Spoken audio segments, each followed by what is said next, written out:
빈혈이 있는 분들이 들깨를 꾸준히 섭취를 하시면 이 빈혈도 개선하는데 굉장히 많은 도움을 받을 수가 있어요. 이렇게 좋은 들깨가 가장 취약한 단점이 있어요. 그건 바로 열에 약하고 쉽게 산패된다는 거예요. 통들깨보다는 들기름으로 많이 섭취하게 되는데, 이 들기름을 짤 때 굉장히 좋아요. 들기름을 짤 때 보통은 200도 이상으로 가열을 해서 들기름을 볶아서 기름을 짜게 되는데, 이때 몸에 좋은 오메가3 지방산이 대부분 파괴가 많이 돼요. 그래서 들기름을 드실 때는 저온에서 압착한 기름을 사용하시는 것이 좋습니다. 저온 압착류 또는 생들기름이라고도 하는데, 이 기름을 요리에 사용할 때도 열에 오랫동안 가열하지 말고 요리가 끝나갈 무렵에 촉촉촉 이렇게 들기름을 넣어 주시거나 먹기 직전에 드레싱해서 드시는 게 굉장히 좋습니다. 또한 이 들기름은 산패가 쉽게 되는데, 이 들기름이 산패되면 벤조피렌이라는 물질이 생성되는데, 이게 1급 발암 물질이에요. 이 산패된 들기름을 지속적으로 드시게 되면, 들깨를 이렇게 드시면 당뇨와 혈당이 싹 사라지고 치매도 예방할 수 있어요. 들기름, 들깨 하면 뭐가 생각나나요, 여러분들은? 들기름에 북어와 미역을 구수하게 볶아 시원한 북어 미역국을 끓여 먹어도 정말 맛있잖아요. 그죠? 건강에도 좋다는 이 들기름과 들깨, 잘못 먹으면 암에 걸리고 혈관 건강에도 악영향을 줘서 치매도 유발할 수 있다는 사실 알고 계셨나요? 어떻게 먹을 때 건강을 해쳐 암에 걸리고 또 치매를 유발하는지, 그리고 어떻게 먹는 것이 우리가 건강하게 먹는 방법인지, 또한 어떻게 보관하는 것이 가장 좋은 방법인지 제가 들깨에 대한 모든 것 알려드릴게요. 나이가 들면서 산책하기도 힘들고 관절도 쑤시고 무릎 통증, 이것 때문에 힘드시지 않나요, 여러분들? 들깨의 첫 번째 효능은 바로 관절염에 좋다는 거예요. 무릎이나 관절 통증 때문에 병원에서 진통제를 처방받고 약국에서 또 진통제를 받아 드시고, 이때 이 처방받는 우리 진통소염제의 역할이 우리 몸속에 프로스타글란딘이라는 물질이 있어요. 이 물질의 생성을 억제해서 통증을 막아주는 기전인데, 이 들깨 속에 함유되어 있는 식물성 오메가3 지방산인 알파리놀렌산이라는 게 함유되어 있는데, 이는 체내에서 염증을 일으키는 프로스타글란딘이라는 생성을 억제하는 데 아주 좋은 효능을 발휘해요. 이처럼 우리가 오메가3를 먹는 이유 중 하나도 혈관 건강이나 혈행장애, 피를 맑게 해준다 등등의 역할도 있지만, 몸속의 미세염증을 잡아주는 역할이 굉장히 커서 드시는 분들도 많으신데, 이러한 들깨가 바로 이런 염증 유발 물질을 억제해줘서 진통 역할에 도움을 줄 수 있다는 거죠. 또한 들깨의 두 번째 효능은 바로 뼈 건강에 도움을 준다는 건데, 이는 들깨에 관절염과 무릎 통증이나 이런 거를 완화시켜주는 성분도 들어있으면서 뼈 건강에 도움을 주는 이유는 이 칼슘 함량도 높기 때문이에요.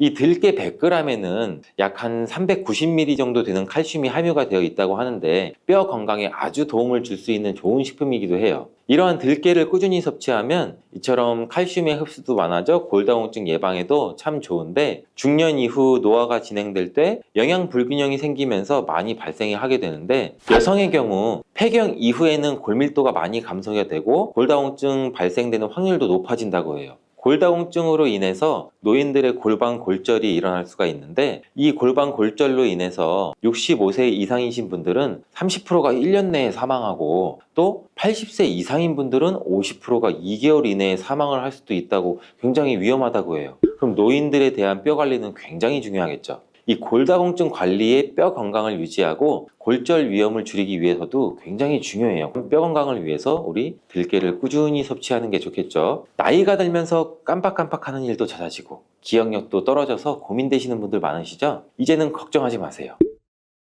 세 번째 들깨의 효능은 바로 뇌 건강, 뇌신경을 튼튼하게 해주고 기억력도 높여주고 치매를 예방하는 데 도움을 줄 수 있다는 거예요.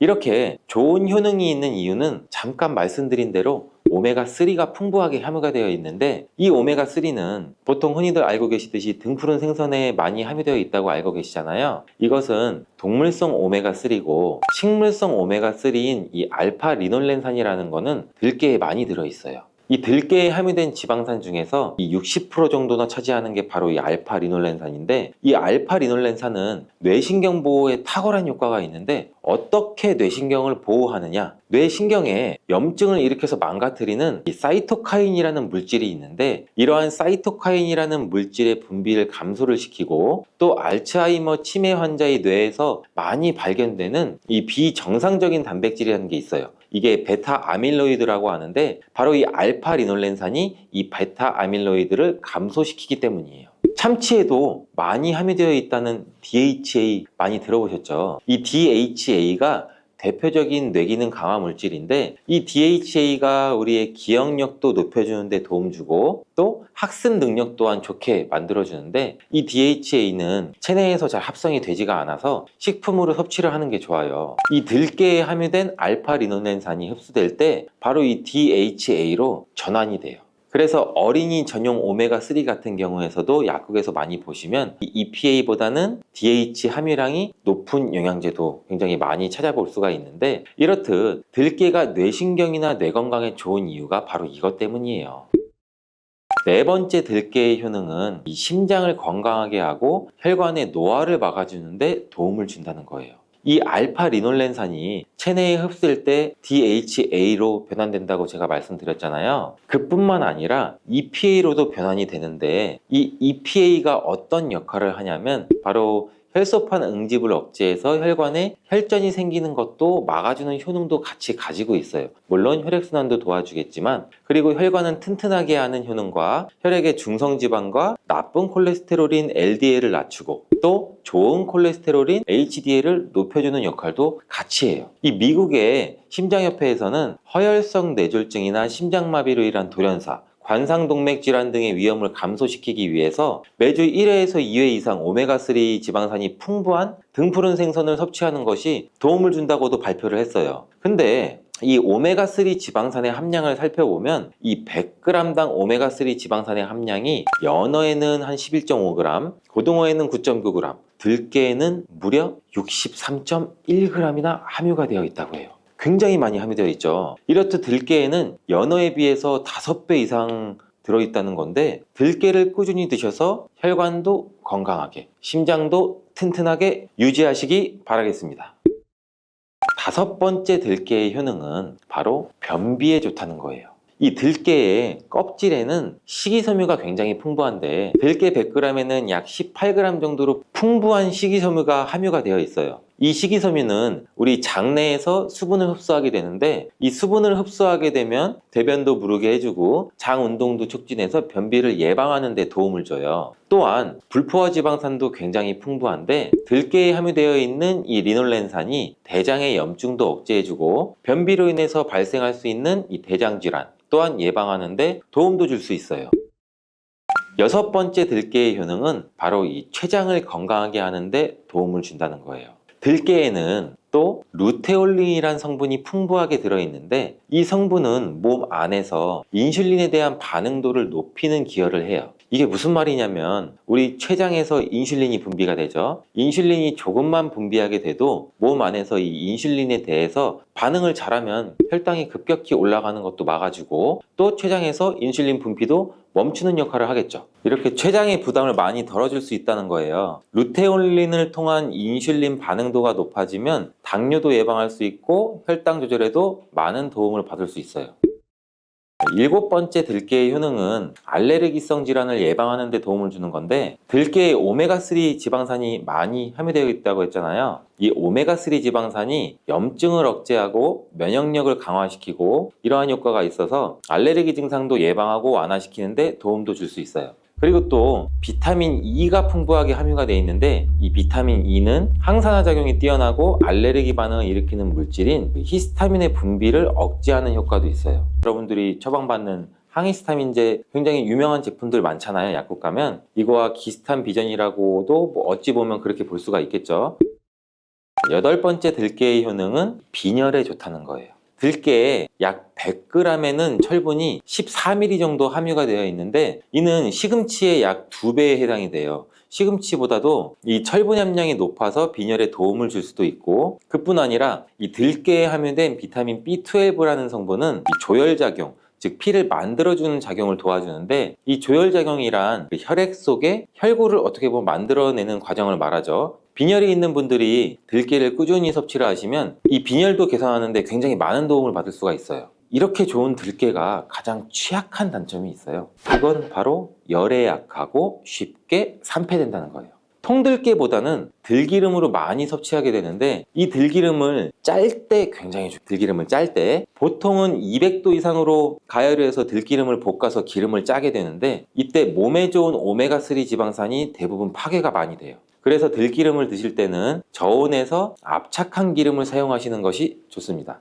저온 압착류 또는 생들기름이라고도 하는데, 이 기름을 요리에 사용할 때도 열에 오랫동안 가열하지 말고 요리가 끝나갈 무렵에 촉촉촉 이렇게 들기름을 넣어 주시거나 먹기 직전에 드레싱해서 드시는 게 굉장히 좋습니다. 또한 이 들기름은 산패가 쉽게 되는데, 이 들기름이 산패되면 벤조피렌이라는 물질이 생성되는데, 이게 1급 발암 물질이에요. 이 산패된 들기름을 지속적으로 드시게 되면 발암 물질을 계속 먹게 되는 거죠. 그래서 이 들기름의 사용기간 또한 지켜주시는 게 좋은데, 보통은 2달 이내로 드시는 게 가장 좋고, 개봉을 하셨다면 1달 이내에 소비하는 것을 추천드립니다. 어떻게 보면 어린이 시럽이랑도 비슷하죠, 유통기한이. 이 들깨는 또한 보관 방법도 굉장히 중요해요. 신문지나 검은 비닐 이런 걸로 감싸서 빛을 차단하고 밀봉한 상태에서 반드시 냉장 보관하시기를 추천해 드립니다. 실온에 두신다면 들기름의 산패는 급속히 진행이 돼요.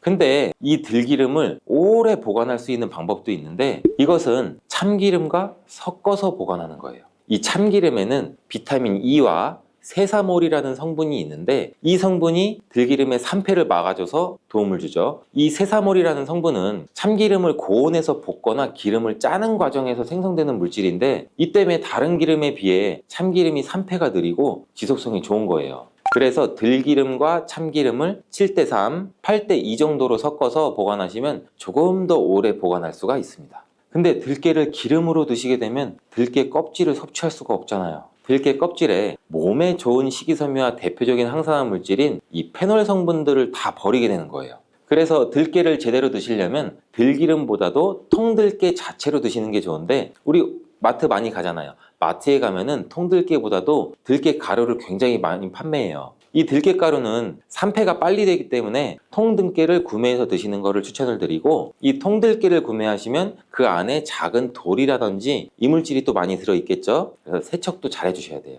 제가 세척하는 법 알려드릴게요. 먼저 들깨를 물에 담가 씻어요. 그리고 물 위에 동동 뜨는 것만 얇은 채로 걷어서 옮겨주시고, 이렇게 반복하게 되면 바닥에 이제 돌이나 이물질만 남게 되는데, 또 이거를 버리고 또 물에 담가 씻어주고, 또 물 위에 뜨는 것만 채로 살짝 걷어서 옮겨주시고, 이 작업을 한 3-4번 정도 반복해 주시면 되는데, 이렇게 하면 통들깨를 깨끗하게 세척할 수가 있죠. 깨끗하게 세척한 통들깨는 자연 건조해줘도 되지만 시간이 오래 걸리니까 팬에 담아서 약한 불로 건조해 주시거나, 아니면 쉬운 방법은 집에 있는 전자레인지를 이용하셔서 건조시키면 돼요. 근데 전자레인지를 이용한 건조 방법을 제가 알려드릴게요. 세척한 통들깨를 접시에 담아서 한 5분 정도 돌려주시면 돼요. 이때 수시로 상태를 확인해 줘야 돼요. 아직 건조가 5분 정도면 건조는 덜 됐을 거예요. 근데 오랜 시간 전자레인지에 돌리면 들깨가 탈 수가 있죠. 이렇게 5분 정도씩 돌려가면서 중간중간 상태를 확인해 주고 완전히 건조될 때까지 이 작업도 반복해 주시면 돼요.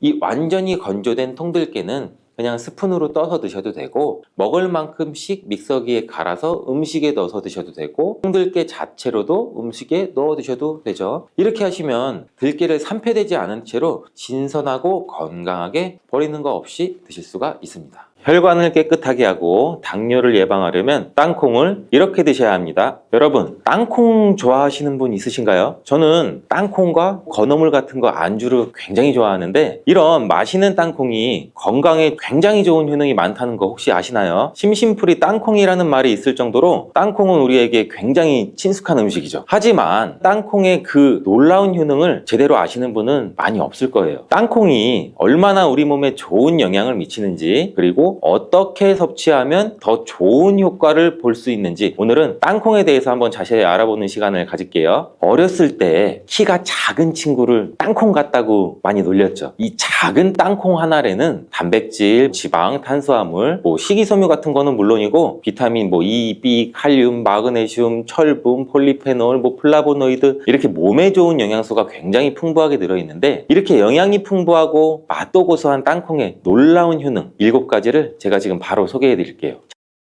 첫 번째는 땅콩의 놀라운 효능 심혈관 질환 개선이에요. 이 미국의 심장학회에서는 땅콩을 추천 음식으로 소개한 거 알고 계시나요 혹시? 땅콩의 크기는 굉장히 작고 땅콩 안에 들어있는 영양소는 굉장히 많아요. 땅콩 안에는 불포화 지방산을 굉장히 많이 함유하고 있는데 특히 땅콩에 함유된 이 모노불포화 지방산과 다불포화 지방산이라는 게 있어요. 나쁜 콜레스테롤인 LDL 수치를 낮춰주고 좋은 콜레스테롤인 HDL 수치를 높이는 데 도움이 돼요. 또한 땅콩에 함유된 이 단일 불포화 지방산이라는 거는 우리 몸에 있는 콜레스테롤 수치를 낮추는 데도 도움을 주고 혈중 콜레스테롤 수치가 낮아져서 또 심장 건강을 지키는 데도 매우 이로운 작용도 같이 하죠. 또 이러한 땅콩에는 불포화 지방산도 풍부하고 비타민 E가 풍부하게 들어있어서 혈액 순환도 돕고 심혈관 건강에도 굉장히 좋은 영향을 미칠 수가 있어요. 또 이 땅콩에는 마그네슘이나 칼륨, 식이섬유와 같은 이 심혈관 건강에 좋은 영양소를 함유하고 있어서 혈압 조절에도 굉장히 도움을 줄 수 있고 혈관도 건강하게 유지할 수 있게 도움을 준다는 것도 꼭 한번 기억해 주세요. 땅콩의 놀라운 효능 두 번째, 뇌 건강에 도움을 주는 거예요. 땅콩에는 레시틴과 비타민 E가 들어있는데 이 성분은 뇌세포를 보호하고 뇌의 건강을 유지하는 데 굉장히 중요한 역할을 하죠. 특히 이러한 땅콩은 우리 기억력과 집중력 향상에도 도움을 줄 수 있어서 중년층과 노년층한테 매우 유익한 음식이라는 거, 그리고 땅콩이 함유된 비타민 E나 폴리페놀, 특히 그 레스베라트롤 같은 강력한 항산화 성분이 들어있는데 이는 우리 뇌 건강에 도움을 줘요. 이러한 항산화 작용은 뇌에서 발생할 수 있는 산화 스트레스도 줄여주고 신경세포도 보호하고 뇌 기능을 향상시키는 기능도 같이 해주거든요. 이러한 땅콩은 불포화 지방산, 특히 오메가3 같은 지방산을 포함하고도 있고 뇌 기능도 개선하고 치매와 같은 뇌질환도 예방할 수 있는데 불포화 지방산 같은 경우는 우리 뇌 세포막의 구성 성분으로 중요한 역할을 하고 뇌의 신경 전도 속도를 또 높여줘요. 그래서 기억력과 학습 능력도 향상시킬 수도 있습니다. 땅콩의 효능 굉장히 놀랍지 않나요? 아직까지는 놀라기는 이른데 이러한 땅콩의 효능 세 번째는 또 체중 관리에 도움을 줘요. 땅콩은 단백질과 식이섬유가 풍부해 조금만 먹어도 우리 몸의 포만감을 오래 유지시켜주기도 하는데 그래서인지 우리가 과식도 예방할 수가 있고 체중도 관리하는 데 도움을 줄 수가 있죠. 그냥 땅콩도 좋지만 땅콩을 갈아 만든 땅콩 버터도 포만감을 오래 유지시켜줘서 과식을 방지하는 데는 굉장히 효과적이에요. 또 단백질과 지방이 풍부해서 에너지도 공급하는 데 일조를 하고 건강한 체중 관리도 도와줘요. 하지만 모든 음식은 과유불급, 근데 영양이 풍부한 땅콩은 칼로리가 많은 식품이에요. 그래서 하루에 10알이나 20알 정도 적정량을 섭취하는 것이 굉장히 중요하다는 거 기억해 주세요. 땅콩의 놀라운 효능 네 번째는 바로 당뇨 관리에 도움을 줄 수 있다입니다. 땅콩이 당뇨에 효능이 있다니 신기하시죠? 땅콩에는 불포화 지방이 굉장히 많이 들어있고 혈당 지수도 굉장히 낮아서 혈당을 천천히 올리는 효과가 있는데 그래서 당뇨병 환자들한테도 좋은 간식으로 평가가 되고 있죠. 땅콩에 포함된 이 섬유질과 단백질이 혈당을 또 안정적으로 유지하는 데 도움을 주는데 땅콩에 포함된 이러한 식이섬유 또한 혈당의 흡수를 더 늦추고 혈당 수치를 안정적으로 유지하는 데 도움을 줄 수 있다는 거예요. 뿐만 아니라 땅콩은 마그네슘과 비타민 B군이 들어있는데 인슐린 감수성을 향상시키는 데 굉장히 또 큰 도움을 줄 수가 있어요. 이로 인해서 땅콩은 당뇨병 예방이나 혈당 관리에 탁월한 식품으로도 굉장히 많이 평가가 되고 있죠. 아직 안 끝났어요. 땅콩의 효능 다섯 번째, 피부 건강에도 도움을 주는 거예요. 땅콩에 들어있는 이 비타민 E와 항산화 물질들이 피부를 건강하게 유지하는 데 또 좋은 영향을 줄 수가 있는데 땅콩에 들어있는 비타민 E는 피부 세포를 유해한 자유 라디칼로부터 보호하고 피부 노화를 지연시키는 데도 굉장히 중요한 영향을 줘요. 이 성분은 피부의 탄력을 유지하고 주름을 예방하는 데도 굉장히 효과적이고 피부의 노화도 방지해주고 염증도 줄여줘요. 또 우리 피부를 매끄럽고 촉촉하게 만들어주기도 하죠. 그래서 이 땅콩은 굉장히 아름다운 피부를 피부를 위한 좋은 식품이기도 하죠. 땅콩에 포함된 불포화 지방산, 특히 올레산과 리놀렌산은 피부의 수분 유지를 도와서 이 밸런스를 유지를 시켜줘요. 그래서 피부가 건조해지지 않도록 하고 염증도 줄여주고 트러블도 완화하는 데 굉장히 큰 도움을 줄 수가 있죠. 뿐만 아니라 땅콩에는 아연도 포함되어 있어요. 피부 상처 치유도 돕고 여드름과 같은 피부 쪽은 피부 문제를 개선하는데 굉장히 또 놀라운 효능이 있는 성분들도 들어있습니다. 땅콩의 효능 6번째, 소화 건강에도 도움을 줄 수가 있어요. 땅콩에는 이 식이섬유가 풍부해서 소화 시스템에 좋은 영향을 주는데, 식이섬유는 장의 움직임을 촉진시키죠. 변비도 예방해 줄 수 있고 장내에 유익한 미생물의 활동을 도와서 장 건강에 매우 좋은 환경을 만들어줘요. 또한 땅콩에 포함된 불용성 섬유는 특히 장을 자극해서 배변을 원활하게 하고 장의 건강을 유지하는 데 중요한 역할을 하는데, 이 섬유는 장에서 물을 흡수해서 변을 또 부드럽게 만들어주기도 하죠. 땅콩의 놀라운 효능 7번째, 좋은 단백질과 건강한 지방 섭취에 굉장히 좋은 공급원이에요. 땅콩을 고기나 다른 동물성 단백질에 비해 지방이 적어요. 또 채식주의자나 비건이 단백질을 섭취할 때 유용한 대체식품이 될 수 있는데, 100g 정도의 땅콩은 약 25g에서 30g 정도의 단백질을 함유하고 있다는 거 아세요? 우리가 흔히 좋은 단백질 공급 식품이라고 생각하는 닭가슴살 단백질의 함량이 100g당 30에서 35g인 거를 생각해보면 단백질 함량은 닭가슴살에 비해 살짝 낮지만 대신 건강한 불포화 지방과 다른 다양한 영양소도 다량 함유되어 있어 단백질을 섭취하기에 충분히 좋은 식품이에요. 이렇게 건강에 놀라운 효능이 있는 땅콩, 그냥 아무렇게나 드시면 땅콩의 효능을 100% 섭취할 수 없다는 거 아세요? 보통 땅콩을 어떻게 조리해서 드시나요? 구워서, 볶아서, 삶아서? 모두 좋아하는 방법이 다르실 텐데 생땅콩을 먹는 것이 가장 좋다라고 들으신 분들도 있으실 거예요. 과연 땅콩을 가공하지 않고 생으로 먹는 것이 가장 좋은 방법일까요? 정답은 아니에요. 생땅콩에는 독성이 있을 수 있는 물질인 아플라톡신이라는 게 포함이 될 수가 있어요. 이를 피하기 위해서는 반드시 충분히 익혀서 먹어야 되는데, 볶거나 구운 땅콩은 이 아플라톡신을 제거할 수 있어 안전하게 섭취할 수 있지만 그보다는 땅콩을 삶아서 먹는 것이 더 건강에 좋다는 거 제가 지금 알려드릴게요.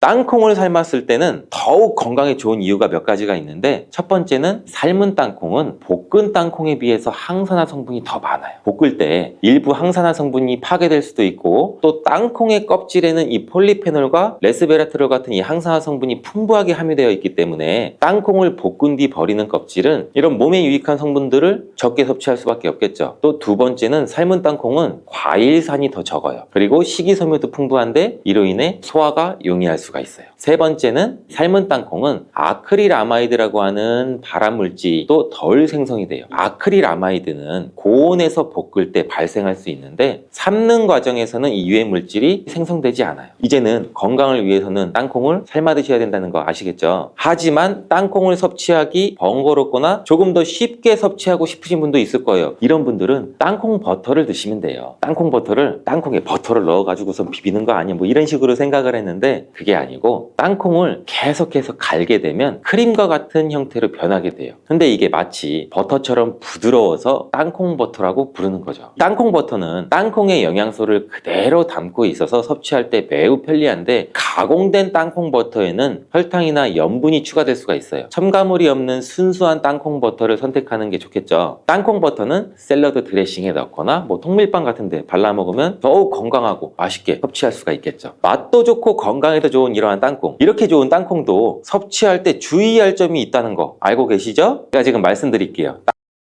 땅콩을 섭취할 때 주의할 점, 첫 번째는 알레르기예요. 땅콩에 알러지가 있으신 분들은 절대 땅콩을 드시면 안 되는데, 땅콩은 알레르기를 일으킬 수 있는 또 대표적인 식품이기 때문에 본인이 알레르기가 있는 걸 인지하시는 분들이면 절대 피하셔야 되고, 가벼우면 이러한 알러지 증상은 목이나 뭐 혀의 가려움, 발진 이런 게 일어날 수 있는데, 이 알러지 증상이 심하신 분들은 호흡곤란, 혈압 저하나 아나필락시스 쇼크 같은 매우 심각한 반응도 일으킬 수 있어요. 알러지가 있으신 분들은 땅콩 땅콩 섭취를 꼭 중단하시고 땅콩이 들어갈 수 없는 환경에서 조리가 된 것인지는 꼭 확인하시는 게 중요한 포인트예요. 땅콩을 섭취할 때 유의사항 두 번째는 과다 섭취예요. 땅콩이 작아서 조금만 먹어도 손쉽게 우리는 과다 섭취를 할 수가 있는데 아무도 모르는 사이에 또 체중이 증가할 수가 있어요. 땅콩은 고칼로리 식품이기 때문인데 하루 권장 섭취량은 약 10알에서 한 20알 정도인데 이를 넘기지 않도록 주의해 주시고 적정량을 섭취하는 게 굉장히 중요해요. 자, 세 번째는 땅콩 섭취할 때는 염분과 설탕이 추가된 가공식품을 피하는 거예요. 땅콩이 몸에 좋다고 해서 시중에 판매되는 땅콩 버터나 땅콩 과자까지 다 좋은 건 아니에요. 땅콩의 겉면에 염분이나 설탕이 많이 포함된 제품이 시중에 보면 굉장히 많이 있는데 이러한 제품을 자주 섭취하면 혈압 상승이나 또 당뇨 유발 등의 문제가 발생할 수 있겠죠. 첨가물이 적은 제품을 선택하는 것이 좋고 땅콩 버터를 섭취할 때도 뒤에 성분표를 한번 보셔서 선택을 하시면 좋겠습니다. 맛으로 먹는 거면 상관없지만 건강을 위해서 땅콩 버터를 섭취하시는 것이라면 100% 땅콩으로만 만들어진 제품인지 살펴보시고 구매하는 게 도움이 됩니다. 땅콩 섭취 시 유의할 점 네 번째는 보관이 잘 된 땅콩을 섭취해야 되는 건데 땅콩이 건조된 식품이라고 생각해서 실온에 대충 던져놓고 보관하진 않으셨죠? 땅콩은 고지방 식품으로 지방산이 많이 포함되어 있어서 산패되기가 쉬워요. 산패된 지방은 인체에 해로운 물질인 과산화지질을 생성할 수가 있고 조직 손상도 일으킬 수 있고 세포 손상도 일으킬 수가 있겠죠. 이러한 땅콩은 보관 상태가 부적절해지면 또 곰팡이도 자주 발생하는데 이 곰팡이는 아플라톡신이라는 독소를 만들어요. 이 독소는 강력한 또 발암 물질로 알려져 있고 장기적으로 섭취할 때 우리 간에 또 손상을 주겠죠. 그래서 굉장히 위험한 물질이기도 하고 땅콩을 보관할 때는 통풍이 잘 되고 건조한 장소에 보관해야 되며 곰팡이가 발생한 땅콩은 절대 섭취해서는 안 됩니다.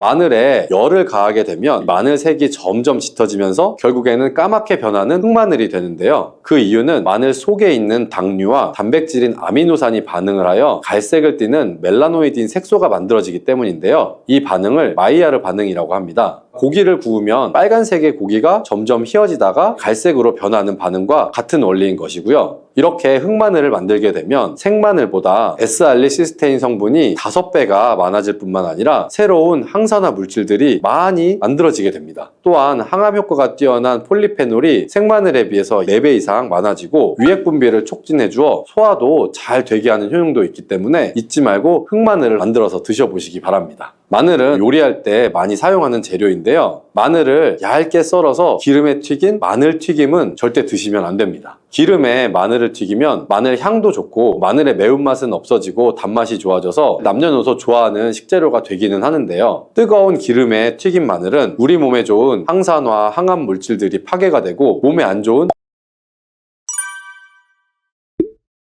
여러분, 마늘이 몸에 좋다는 사실은 너무나도 잘 알고 계시죠? 그런데 이것과 함께 먹으면 암과 치매에 걸린다니 깜짝 놀라셨나요? 아무리 몸에 좋은 마늘이지만 함께 먹으면 오히려 독이 되는 음식들도 있습니다. 그리고 마늘은 생마늘, 구운 마늘, 찐 마늘, 절인 마늘, 흑마늘 등 먹는 방법이 아주 다양하잖아요. 이렇게 먹는 방법에 따라서도 우리 몸에 주는 효능이 다르게 됩니다. 그리고 여기서 잠깐, 마늘 껍질은 대부분 먹지 않고 버리시죠. 마늘 껍질을 오늘부터 절대 버리지 마시길 바랍니다. 마늘 껍질을 왜 먹어야 하는지 그리고 또 어떻게 먹어야 하는지 알려드릴게요. 마늘과 절대 함께 드시면 안 되는 음식과 마늘과 함께 드시면 좋은 음식 그리고 마늘과 마늘 껍질의 효능까지 마늘에 대한 모든 것을 알려드릴게요.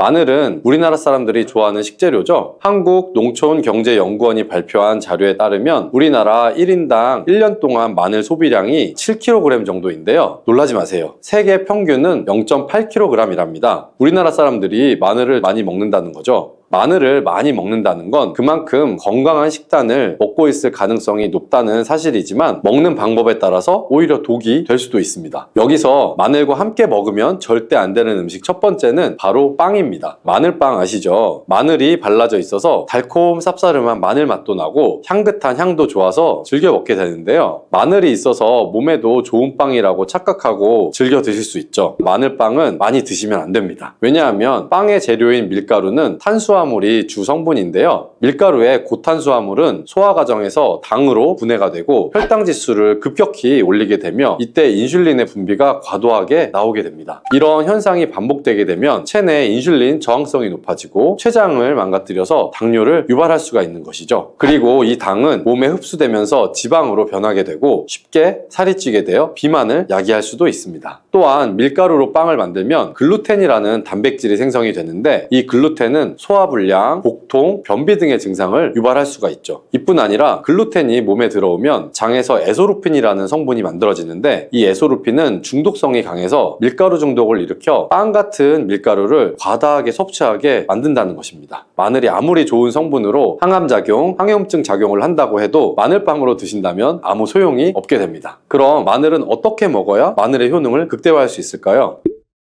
마늘은 생으로 드실 때도 물론 좋지만 익혀서 드실 때 더욱 좋습니다. 몸에 보약이 되는 마늘 먹는 법을 알려드릴게요. 첫 번째는 마늘밥입니다. 국립농업과학원에 따르면 마늘의 S알릴시스테인 함량을 조리법에 따라서 조사한 결과 생마늘일 때 S알릴시스테인 함량이 2.77mg 정도가 되었고 삶기 시작한 후에 30분 정도 지나면 4.92mg이 되었으며 1시간이 지났을 때는 9.16mg으로 생마늘에 비해 무려 4배 이상 많아진다고 했습니다. 뿐만 아니라 121도의 온도에서 1시간 동안 마늘을 쪘을 때 S알릴시스테인 함량이 50.24mg으로 생마늘보다 18배 정도나 높다고 연구 결과를 발표했습니다. 따라서 마늘을 드실 때는 1시간 이상 끓여서 드시는 것이 좋겠죠. 이런 방법이 번거로우시다면 추천드리는 방법이 바로 마늘밥입니다. 밥을 할 때 마늘을 넣는 건데요. 1인분을 할 때 마늘을 한 3, 4알 정도씩 넣어서 밥을 하시면 됩니다. 현미가 있다면 현미를 넣은 마늘밥을 하시면 더욱 좋은데요. 현미 속에는 티아민이라는 성분이 있는데 마늘의 S알릴시스테인과 현미의 알리티아민 두 가지 성분을 모두 섭취하여 항암 효과뿐 아니라 피로회복, 근육통 완화에도 좋은 밥이 되는 것이죠. 그럼 마늘밥을 하기 위해 마늘을 까고 나면 껍질은 어떻게 하셨나요? 다 버리셨죠? 오늘부터는 절대 버리지 말기 바랍니다.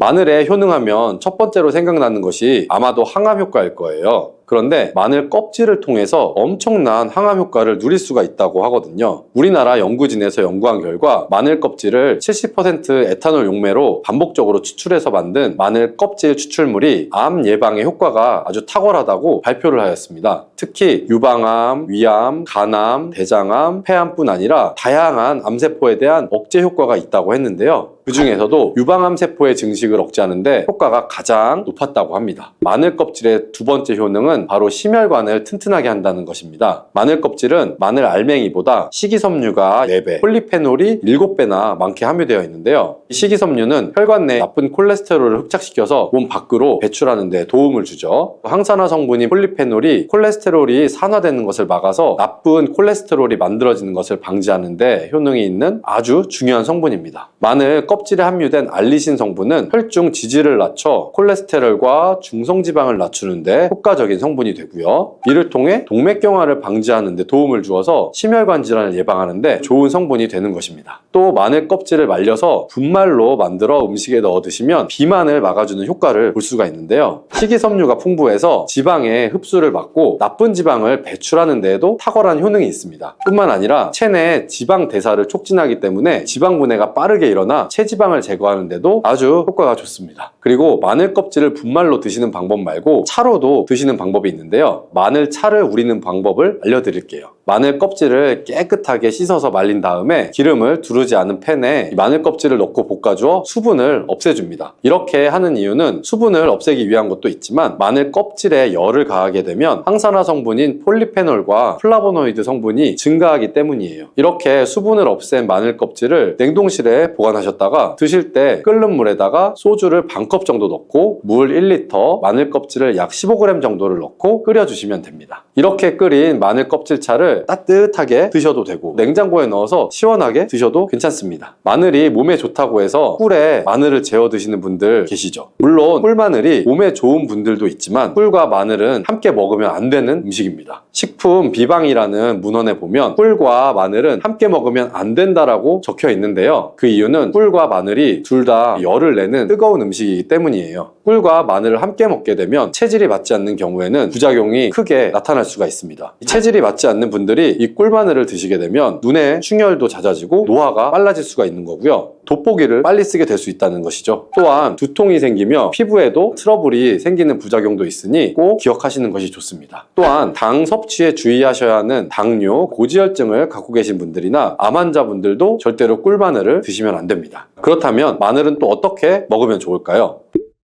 바로 다양한 쌈 채소와 함께 드시는 것을 추천해 드리는데요. 마늘의 매운맛을 내는 알리신 성분이 혈관을 건강하게 해서 암을 예방하고 쌈 채소를 통해 다양한 비타민과 무기질을 섭취하며 풍부한 항산화 물질도 섭취해서 몸의 활성산소를 제거하고 혈관을 깨끗하게 해 노화를 방지하고 활력이 넘치는 건강한 몸이 될 수 있는 것이죠. 그런데 마늘을 반찬으로 만들어 드실 때 절대 드시면 안 되는 것이 있습니다. 그것은 바로 마늘 장아찌입니다. 아니, 마늘 장아찌가 왜? 라고 의문이 생기는 분들이 계실 텐데요. 모든 마늘 장아찌가 안 되는 것은 아니고요. 바로 설탕이 많이 들어간 마늘 장아찌는 만들어 드시면 안 됩니다. 시중에 판매되는 마늘 장아찌에는 설탕이 많이 들어가 있을 가능성이 높기 때문에 가급적이면 사드시지 않는 것이 좋고요. 몸에 좋은 마늘도 설탕과 함께 먹으면 오히려 독이 될 수 있기 때문인데요. 설탕이 많이 함유된 마늘 장아찌를 드시게 되면 혈당이 급격하게 오르고 인슐린 저항성이 높아져서 혈액 속에 중성지방이 많아져 혈액을 끈적하게 만들게 되겠죠. 또한 설탕을 많이 섭취하게 되면 뇌에서 기억력을 담당하는 해마의 크기를 줄어들게 합니다. 나중에 기억력이 떨어지고 나아가 치매를 일으키는 것과도 연관이 될 수가 있죠. 집에서 마늘 장아찌를 담가 드실 때에는 설탕을 넣지 마시고 건강한 식재료를 사용하시는 것이 좋겠죠. 마늘을 건강하게 드실 수 있는 또 다른 방법은 흑마늘을 추천해 드립니다. 마늘에 열을 가하게 되면 마늘 색이 점점 짙어지면서 결국에는 까맣게 변하는 흑마늘이 되는데요. 그 이유는 마늘 속에 있는 당류와 단백질인 아미노산이 반응을 하여 갈색을 띠는 멜라노이드인 색소가 만들어지기 때문인데요. 이 반응을 마이야르 반응이라고 합니다. 고기를 구우면 빨간색의 고기가 점점 휘어지다가 갈색으로 변하는 반응과 같은 원리인 것이고요. 이렇게 흑마늘을 만들게 되면 생마늘보다 S알리시스테인 성분이 5배가 많아질 뿐만 아니라 새로운 항산화 물질들이 많이 만들어지게 됩니다. 또한 항암 효과가 뛰어난 폴리페놀이 생마늘에 비해서 4배 이상 많아지고 유액 분비를 촉진해주어 소화도 잘 되게 하는 효능도 있기 때문에 잊지 말고 흑마늘을 만들어서 드셔보시기 바랍니다. 마늘은 요리할 때 많이 사용하는 재료인데요. 마늘을 얇게 썰어서 기름에 튀긴 마늘 튀김은 절대 드시면 안 됩니다. 기름에 마늘을 튀기면 마늘 향도 좋고 마늘의 매운맛은 없어지고 단맛이 좋아져서 남녀노소 좋아하는 식재료가 되기는 하는데요. 뜨거운 기름에 튀긴 마늘은 우리 몸에 좋은 항산화, 항암 물질들이 파괴가 되고 몸에 안 좋은 탄수화물만 남는 음식이 되게 됩니다. 마늘을 튀길 때 사용하는 기름은 오메가6 지방산이 많은 식용유를 사용하게 되는데요. 이런 기름을 많이 먹게 되면 몸 안에 지방산 불균형이 일어나기 때문에 염증 수치가 높아질 수가 있습니다. 또한 튀긴 마늘을 섭취하게 되면 당독소 또한 높아져서 결국 우리 몸에 인슐린 저항성이 높아지는 악영향을 주는 것이죠. 만약에 기름에 튀긴 마늘을 드시고 싶다면 한 가지 방법이 있는데요. 그것은 올리브유를 사용하시고 불을 오래 가열하지 말고 살짝만 가열하여 마늘도 튀기듯이 오래 하지 말고 살짝 익혀서 드시면 향도 좋고 몸에도 좋은 마늘을 드실 수가 있습니다. 올리브유를 이용한 마늘을 드시는 방법을 하나 더 알려드릴게요. 그것은 올리브유에 마늘을 재워서 먹는 방법인데요. 먼저 마늘을 끓는 물에 넣어서 5분 정도 데쳐주시면 되고요. 소독된 병에 마늘을 담고 여기에 올리브유를 가득 담아줍니다. 이때 통후추를 조금 넣어주시면 풍미를 더욱 높일 수가 있고요. 올리브유와 마늘이 만나서 항산화 성분, 항암 물질이 극대화가 돼서 혈관을 튼튼히 하고 혈전 생성을 막고 혈류를 원활하게 해줘서 치매를 예방하는 효과도 생기고요. 심장마비나 뇌졸중까지 예방할 수 있는 보약이 되는 것입니다. 이렇게 만든 마늘 올리브유 절임은 반찬으로 드셔도 좋고 또 생선 요리를 할 때 이 마늘을 깨서 생선에 발라주면 생선 비린내도 잡아줄 뿐 아니라 마늘과 올리브유의 풍미가 더해져서 더욱 맛있는 요리가 될 수 있으니 참고하시면 좋겠습니다. 이렇게 좋은 마늘도 드실 때 주의하셔야 할 분들이 있는데요. 마늘의 효능 중에 혈전을 제거하고 혈류를 원활하게 하는 효능이 있었잖아요. 이런 효능은 혈액을 묽게 만들어주기 때문인데요. 이미 와파린이나 아스피린 같은 혈전 용해제를 복용하시는 분들이 마늘을 많이 드시게 되면 상처가 나거나 했을 때 피가 잘 멈추지 않을 수가 있기 때문에 주의하시는 것이 좋고요. 또한 평소에 위염이나 위궤양이 있어서 위가 안 좋으신 분들도 마늘의 알리신 성분이 위 점막을 자극해서 증상이 악화될 노출될 수 있기 때문에 주의하시는 것이 좋습니다. 그리고 과민성 대장 증후군이 있는 분들도 마늘을 많이 드시게 되면 복통이 일어날 수가 있기 때문에 마늘을 조금만 드시길 바랍니다.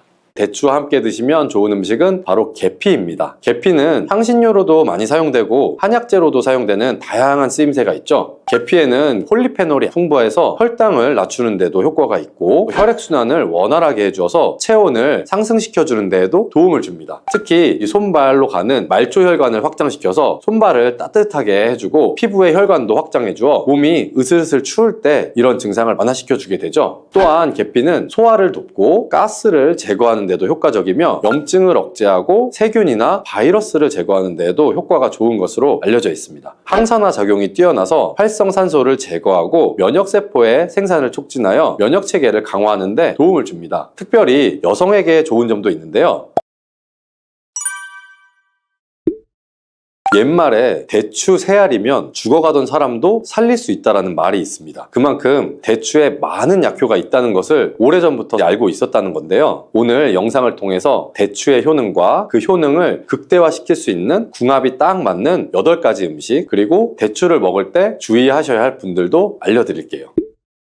대추와 함께 먹으면 보약이 되는 음식 첫 번째는 바로 칡입니다. 대추에는 불면증을 개선하고 신경을 안정시켜주고 스트레스를 해소하는 데 도움을 주는 효능이 있습니다. 이런 효능이 칡과 함께 먹으면 약효가 배가 되어서 도움을 주게 되는데요. 대추에는 갈락토스, 메가당 등의 성분이 풍부하여 긴장을 풀어주고 신경을 안정화시켜주어 불면증을 완화시켜줄 수가 있습니다. 또한 대추 씨에는 사포닌이 함유되어 있는데 이 성분이 중추신경계를 안정화시켜주는 효과가 있어서 신경을 이완시켜주면서 수면을 유도하는 데 도움을 줍니다. 그리고 혈액순환을 개선시켜주어 몸을 따뜻하게 해주고 이로 인해 수면의 질을 향상시켜주는 것으로 알려져 있습니다. 이런 효능들이 칡 속에 함유된 이소플라본과 만나서 시너지 효과를 내게 되는데요. 칡은 우리 몸의 상체에 있는 열을 내려주어서 수면 장애를 개선시켜주는 식품으로 많이 알려져 있습니다. 이소플라본이 몸에 열을 내려주고 근육의 긴장도 풀어주면서 이완시켜주기 때문에 숙면을 취하는데 도움을 줄 수가 있는 것이죠. 대추와 칡을 함께 복용하는 방법은 차로 만들어서 드시면 되는데요. 만드는 방법도 알려드릴게요. 물 3리터 정도의 대추는 8알, 칡은 약 30g 정도를 넣으시고 물이 반 정도 줄어들 때까지 끓여서 차로 따뜻하게 드시면 됩니다. 특히 여성들에게 적극 추천드리는데요. 그 이유는 칡에 함유되어 있는 이소플라본의 양이 석류나 콩에 함유된 양보다 훨씬 많기 때문입니다. 이소플라본은 중년 이후 여성들의 갱년기 증상 완화에 직접적으로 도움을 주죠. 꼭 기억하시면 좋겠습니다. 두 번째로 대추와 함께 먹으면 좋은 음식은 바로 영지버섯입니다. 영지버섯의 맛은 쓴 것이 특징이고 대추는 단맛이 특징입니다. 대추와 영지버섯이 만나면 이 영지버섯의 쓴맛을 대추의 단맛으로 중화를 시킬 수가 있고요. 영지버섯에는 베타글루칸이 풍부하게 함유되어 있어서 면역력을 강화시켜주는데 정말 좋은 음식이 되고 또한 레티난이라는 성분도 풍부한데요. 이 성분이 강력한 항암작용을 해서 암세포의 증식을 억제하고 암의 재발을 방지하는 데 도움을 줍니다. 그리고 영지버섯에는 불포화지방산이 풍부하게 함유되어 있어서 혈관 내의 콜레스테롤 수치를 낮춰주고 혈액순환을 원활하게 해서 혈관 건강을 개선하는 데 도움을 주고요. 또한 영지버섯은 자율신경을 안정시켜주기 때문에 불면증을 개선하는 데에도 탁월한 효능을 발휘합니다. 한의학에서는 신경쇠약으로 작은 일에도 가슴이 뛰는 증상이 쉽게 가라앉지 않고 잠이 잘 안 오는 분들에게 처방하는 약재이기도 합니다. 이런 효능들이 대추와 만나면 그 효과가 극대화가 되는데요. 대추와 영지버섯을 함께 차로 끓여 드시게 되면 불안했던 마음도 진정이 되고 안정화가 되는 효능이 더 상승하기 때문이죠. 세 번째, 대추와 함께 먹으면 좋은 음식은 상황버섯입니다. 대추와 상황버섯을 함께 드시면 면역력과 항암 효과가 극대화되는데요. 대추에 풍부한 베툴린산 성분은 강력한 항염 작용으로 염증을 억제하고 항암 작용으로 암세포를 억제하여 종양 증식을 방지하는 효능이 있습니다. 이런 대추의 항염, 항암 작용을 극대화하는데 상황버섯이 도움을 주게 되는데요. 상황버섯에도 다당류인 베타글루칸 성분이 풍부해서 항암 효과와 면역력을 강화하는 데 도움을 줍니다. 약재로 사용하는 대부분의 버섯에는 대추에는 베타글루칸 성분들이 함유가 되어 있는데요. 식약처에서 건강기능식품의 원료로 인정한 버섯은 상황버섯, 영지버섯, 표고버섯 등이 있습니다. 네 번째, 대추와 함께 먹으면 좋은 음식은 바로 양파입니다. 대추는 간세포의 독성 수치를 정상으로 회복하는 효능이 있는데요. 이것은 대추에 함유된 사이클릭 AMP라는 성분이 항염증, 항지질의 효과를 갖고 있기 때문이에요. 이때 양파와 함께 복용을 하면 효과가 배가 되는데요. 양파에 함유된 글루타치온 성분이 간의 해독작용을 도와서 간의 피로도를 낮춰주는데 효과가 있는 것으로 알려져 있죠. 대추와 양파는 함께 차로 끓여 드시면 되는데요. 만드는 방법도 알려드릴게요. 물 2리터 정도의 대추 열알과 양파 반 개를 넣고 끓여주시고 물이 반 정도로 줄 때까지 졸여서 차로 드시면 됩니다. 다섯 번째, 대추와 함께 드시면 좋은 음식은 바로 계피입니다. 계피는 향신료로도 많이 사용되고 한약재로도 사용되는 다양한 쓰임새가 있죠. 계피에는 폴리페놀이 풍부해서 혈당을 낮추는 데도 효과가 있고 혈액순환을 원활하게 해주어서 체온을 상승시켜주는 데에도 도움을 줍니다. 특히 이 손발로 가는 말초혈관을 확장시켜서 손발을 따뜻하게 해주고 피부의 혈관도 확장해주어 몸이 으슬으슬 추울 때 이런 증상을 완화시켜주게 되죠. 또한 계피는 소화를 돕고 가스를 제거하는 데도 효과적이며 염증을 억제하고 세균이나 바이러스를 제거하는 데에도 효과가 좋은 것으로 알려져 있습니다. 항산화 작용이 뛰어나서 활성산소를 제거하고 면역세포의 생산을 촉진하여 면역체계를 강화하는 데 도움을 줍니다. 특별히 여성에게 좋은 점도 있는데요. 자궁을 따뜻하게 만들어 주어서 여성 질환에 많은 도움을 주는 식품이고요. 계피는 다만 매운맛이 강하고 위나 식도에 자극을 줄 수가 있기 때문에 단독으로 먹기에는 불편한데요. 대추와 함께 드시면 이런 문제를 줄여줄 수가 있습니다. 여섯 번째, 대추와 함께 드시면 좋은 음식은 생강입니다. 한의학에서는 대추와 생강을 함께 한약재로 처방을 많이 하는데요. 강삼조이라고 해서 생강 3쪽과 대추 2알을 뜻하게 됩니다. 대추와 생강을 함께 섭취하게 되면 위장이 약한 사람의 소화 기능을 도와서 영양분의 흡수율을 높이고 흡수된 성분들이 몸 전체로 잘 퍼지게 하는 작용을 할 수가 있습니다. 대추와 생강을 함께 섭취하게 되면 생강의 쇼가올 성분이 소화액 분비를 촉진해서 대추로 인한 위장의 불편함을 해결할 수가 있고 대추는 생강의 자극을 중화시켜 위장에 주는 부담을 줄여줄 수가 있습니다. 이렇게 대추와 생강을 넣고 끓인 것을 강조탕이라고 하는데요. 수족냉증이나 평소에 몸이 찬 분들이 드시면 몸이 따뜻해지는 효과를 누릴 수가 있습니다. 조금 전에 알려드린 계피까지 함께 넣고 끓이셔도 좋은데요. 만드는 방법을 알려드릴게요. 대추 5알, 생강 4쪽, 계피는 5g, 물 2리터 정도를 넣고 끓여서 반 정도 줄어들 때까지 졸이시면 됩니다. 일곱 번째, 대추와 함께 드시면 좋은 음식은 마늘입니다. 마늘은 항암 식재료로 정말 유명하죠. 이 항암 작용뿐만 아니라 피를 맑게 해주고 면역력을 강화하는 데에도 좋은 음식입니다. 마늘은 혈관 확장을 촉진해주고 혈류를 개선해서 고혈압을 줄이는 데도 도움이 될 수가 있고요. LDL 콜레스테롤 수치를 낮추고 혈전 생성을 억제하기 때문에 심장질환, 뇌졸중의 위험을 줄이는 데도 도움이 될 수가 있습니다. 항균 및 항박테리아 특성을 지닌 알리신과 같은 화합물을 함유하고 있어서 전반적인 면역체계를 강화하는 데 도움이 됩니다. 미국의 국립암연구소를 비롯한 각종 기관의 연구에 따르면 마늘을 지속적으로 섭취한 사람이 그렇지 않은 사람에 비해서 폐암, 전립선암, 위암, 대장암 등 암 발병률이 낮은 것으로 나타났습니다. 마늘과 대추의 음식 궁합이 좋아서 대추와 마늘의 효능이 극대화가 되는데요. 마늘과 대추를 함께 먹는 대표적인 음식으로는 삼계탕이 있습니다. 여덟 번째, 대추와 함께 드시면 좋은 음식은 통밀입니다. 통밀에는 비타민 B가 풍부하게 함유되어 있죠. 이 비타민 B는 우리 몸의 에너지 생산에 중요한 역할을 하고 신경 전달 물질인 세로토닌의 생성을 돕기 때문에 기분을 안정시키고 스트레스를 완화시키는 데에도 효과적입니다. 또한 통밀은 식이섬유가 풍부하여 장 건강에 도움을 주고 혈당 상승을 억제해주는 효능이 있어서 혈당 유지에도 도움을 줍니다. 그리고 비타민 E, 칼륨 성분이 풍부하게 함유되어 있어서 콜레스테롤이 체내에 쌓이는 것을 억제하고 혈관 건강을 유지하는 데도 도움을 주죠. 대추와 통밀을 함께 섭취하면 뇌 혈류량을 증가시켜주고 갱년기의 우울증을 완화시켜주며 스트레스 저항력을 높여주고 불안 증세를 낮춰주는 효능이 있습니다. 특히 신경성으로 나타나는 증상을 완화시켜주는데요. 신경성 위염, 신경성 장염, 불면증, 신경성 편두통 등에도 효과가 좋은 것으로 알려져 있습니다. 또한 자율신경의 균형을 잡아주기 때문에 심장 신경을 안정화시켜 주어서 마음을 혈당을 편안하게 해주는데도 도움을 줄 수가 있습니다. 대추와 통밀을 함께 끓여서 차로 만들어 드셔도 좋고요. 대추를 잼으로 만들어서 통밀빵에 발라 드셔도 좋습니다. 이 외에도 대추에 함유된 여러 비타민과 식이섬유, 플라보노이드, 미네랄 등이 노화를 방지해주는 효능이 있고, 특히 대추의 식이섬유는 우리 몸에 쌓이는 발암 물질을 흡착시켜서 몸 밖으로 배출해주는 효능이 있어서 암 예방에도 도움을 줄 수가 있습니다. 또 대추에 함유된 베타카로틴은 체내에 발생되는 활성산소를 제거해주며 피부 미용에도 도움을 주는 것으로 알려져 있습니다. 대추에는 칼륨이 바나나보다 2배 이상 함유돼 있어서 체내에 나트륨을 배출하는 데에도 탁월한 효능을 발휘해주죠. 이로 인해서 고혈압을 방지하는 데 도움을 줍니다. 그리고 베툴린산 알파토란이라고 하는 성분이 풍부해서 위험을 억제하고 예방하는 효능도 있습니다. 대추는 이렇게 좋은 효능들로 건강에 많은 도움이 되지만 모두에게 좋은 건 또 아닙니다. 그럼 대추를 드실 때 주의하셔야 할 분들을 알려드려야겠죠.